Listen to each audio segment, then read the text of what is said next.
Google search console के अंदर मैं काफ़ी टाइम से ये इशू फेस कर रहा था कि जब भी मैं कवरेज के सेक्शन में आता और क्रॉल्ड और करंटली नॉट इंडेक्स वाले सेक्शन को क्लिक करता, तो यहाँ पे मेरे पास ये फीड वाले यूआरएल के आगे स्लैश फीड के बहुत ज़्यादा ऑप्शन आ रहे होते थे।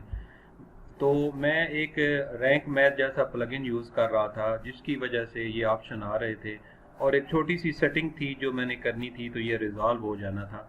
तो इसको मैंने किस तरीके से रिजॉल्व किया, क्योंकि अगर ये आपके पास यूआरएल होंगे तो आप इनको स्टेप बाय स्टेप देखेंगे। आप नीचे देखें यहाँ पे कि 33 पेजेस हैं। अब यहाँ पे आप 33 टाइम कितनी दफ़ा आप जो है ना वो इनको आगे लेके जाएंगे, और उसमें आप स्टेप बाय स्टेप देखेंगे कि ये कौन से वाकई ऐसे यूआरएल हैं जो नॉन इंडेक्स हैं। तो इससे जान छुड़ाने के लिए मैंने सिंपल सा क्या तरीका इख्तियार किया, देखते हैं इस वीडियो में। वीडियो पे जाने से पहले डिजिटल मार्केटिंग उर्दू चैनल को सब्सक्राइब कर लीजिए और वीडियो को लाइक और शेयर ज़रूर कीजिएगा। तो इसके लिए मैंने क्या किया कि अपने वेबसाइट के ऊपर जाके एक प्लगइन मैंने इंस्टॉल किया, robots.txt एडिटर। ये सेम आपने जिस तरह हम प्लगइन इंस्टॉल करते हैं, आपको पता है कि हम यहाँ पे प्लगइन के सेक्शन में जाके ऐड न्यू में जाते हैं और वहाँ जाके हम सर्च बार में लिखते हैं robots.txt एडिटर। तो आपके सामने वो रिपोर्ट सी बनी हुई आती है पिक्सेस की, और ये वहाँ से इंस्टॉल और एक्टिवेट करने के बाद यहाँ पे आप आ जाते हैं डैशबोर्ड में प्लगइन के। तो यहाँ पे जब आपने इसको कर लिया, मैंने इसको कर लिया, तो अब यहाँ पे मैंने क्या किया कि मैंने सेटिंग में गया इसको कस्टमाइज करने के लिए। तो ये टैब जो है ना यहाँ पे आपके सामने ओपन होता है।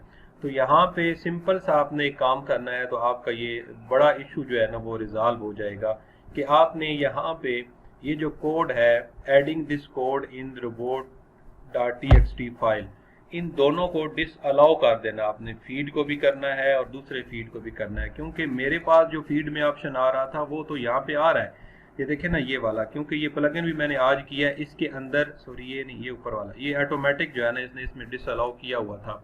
तो लेकिन ये मेरे रैंक मैथ के फंक्शन में वहाँ पे लॉक था और रूट फाइल में जो है ना बता रहा था कि है, लेकिन वहाँ से मैं प्लगइन के अंदर से रैंक मैथ के अंदर से जनरल सेटिंग के अंदर उसकी जाके मैं नहीं कर पा रहा था। तो यहाँ पे आपने क्या करना है कि सिंपल इन दोनों को, ये मैं दोनों जो कोड है ये मैं डिस्क्रिप्शन में डालने की कोशिश करूँगा कि आपने इन दोनों को यहाँ से सिंपल कॉपी करना है। कॉपी करने के बाद आपने इसके अंदर आना, जैसे मैं ये सिर्फ मौजूद था तो मैंने यहाँ एंटर मारा। इंटर मारने के बाद मैंने यहाँ राइट क्लिक करके पेस्ट कर दिया। तो यहाँ पे ये जिस तरह ये दोनों नीचे आए हुए हैं ऑलरेडी, ये वाले यहाँ पे हो गए। जब ये हो गए तो उसके बाद आपने यहाँ से सेव चेंजेस जो है ना वो कर देनी है।